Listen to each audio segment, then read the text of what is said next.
जो भारत देश का भारतीय न हो उसको जनता क्यों पसंद करेगी। ऐसा मूर्ख कोई आदमी नहीं होगा। नए नए अभी लोग चुनाव जीत के आ जाते हैं और उनको बुझाता है कि जो है हम ही सब कुछ है। विपक्ष से पहले आप मीडिया के साथी आप उनसे पूछिए जे अब भ्रष्ट नजर आ रहा है। 15 साल से उनके साथ थे, नीतीश जी के साथ है। सबसे ज़्यादा अगर बेईमान है कोई देश में तो भारतीय जनता पार्टी है। हमारा देश कैसे रहेगा, बेरोजगारी कैसे मिटेगी, नौजवानों को रोजगार कैसे दिया जाए, जिस पर लड़ाई लड़नी चाहिए, जिस पर तर्क होनी चाहिए, उस पर तर्क ही नहीं करते हैं। भारतीय जनता पार्टी को डर लग चुकी है और पूरी भारतीय जनता पार्टी आदरणीय तेजस्वी प्रसाद यादव जी के इर्द गिर्द ईडी सीडी जितना एजेंसी हो सरकारी, भारत सरकार की एजेंसी, सबको एजेंसियों को लगा बैठाया है, लेकिन उनसे कुछ होने जाने को नहीं है। बीते दिनों बिहार में विपक्षी एकता को लेकर नीतीश कुमार ने बैठक बुलाई थी। इस बैठक को लेकर तमाम चर्चाएं हुई, तो वहीं विपक्ष में बैठी बीजेपी बिहार में लगातार सवाल खड़ा कर रही है। इसी बीच बिहार विधानसभा के नेता प्रतिपक्ष विजय कुमार सिन्हा ने राहुल गांधी के डीएनए पर सवाल खड़ा कर दिया है। उन्होंने यह साफ कह दिया है कि जो भारत देश का भारतीय न हो उसको जनता क्यों पसंद करेगी। हमारे साथ बात करने के लिए राजद विधायक मुकेश कुमार यादव हैं।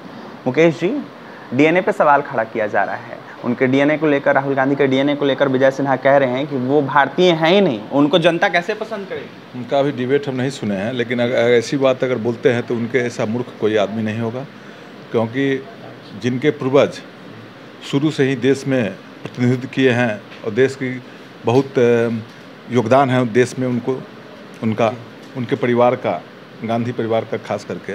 और ऐसे जो नए नए अभी लोग चुनाव जीत के आ जाते हैं और उनको बुझाता है कि जो है हम ही सब कुछ है।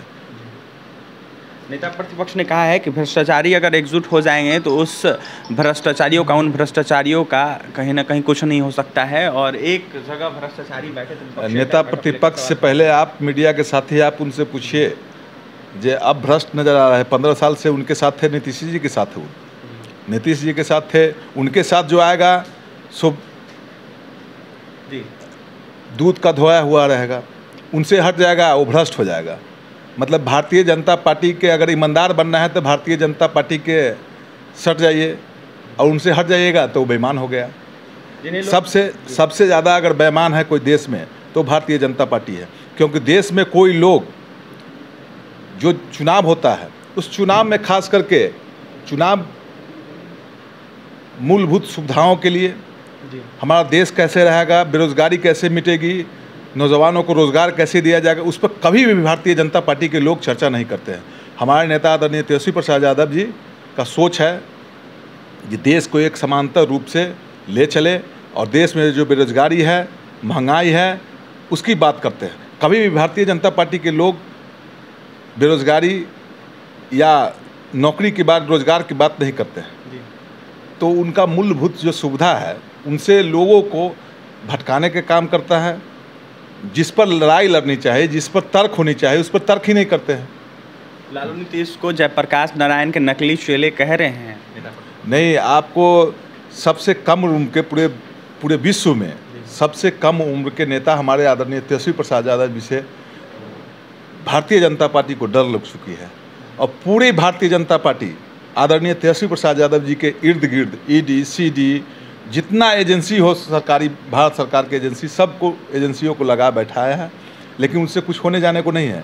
हमारे नेता का एक ही सिद्धांत है, हमारे नेता का लक्ष्य है जो जनता के लिए, जनता के हित के लिए, महंगाई के लिए, बेरोजगारी के लिए काम करना, और वो काम कर रहे हैं, अपना रास्ता पर अडिग है। और पूरे देश में हमारे नेता आदरणीय तेजस्वी प्रसाद यादव जी आदरणीय मुख्यमंत्री नीतीश कुमार जी को लेकर एक विपक्षी एकता को जुटान किए हैं, इसलिए पूरे भारतीय जनता पार्टी डरी हुई है। और 2024 में भारतीय जनता पार्टी, अगर भारतीय जनता पार्टी नहीं डरी हुई है तो चिंता क्या है। 24 में आप फर्जा लीजिएगा ना, जनता के बीच जाइएगा, जनता जो मैंडेट देगी उस पर स्वीकार कीजिए। जिन्हें लोग बिहार की बर्बादी का बड़ा नायक मानते थे, वो गांधी के आदर्शों को मानने का दिखावा करने वाले नीतीश कुमार के साथ मिलकर जनता को ठगने की जो योजना है वो बना रहे हैं, ऐसा बीजेपी वालों की तरफ से कहा जा रहा है। ठग रहे हैं वो राष्ट्रीय जनता दल, महागठबंधन के लोग ठगने का काम नहीं करते हैं। जब भारतीय जनता पार्टी की सरकार बनी थी तो 30 पार्टी 20 पार्टी की सरकार जुटा के बनाए थे, तो उनको उस समय नहीं कहा गया था जो सब लोग को जुटान हो रहा है।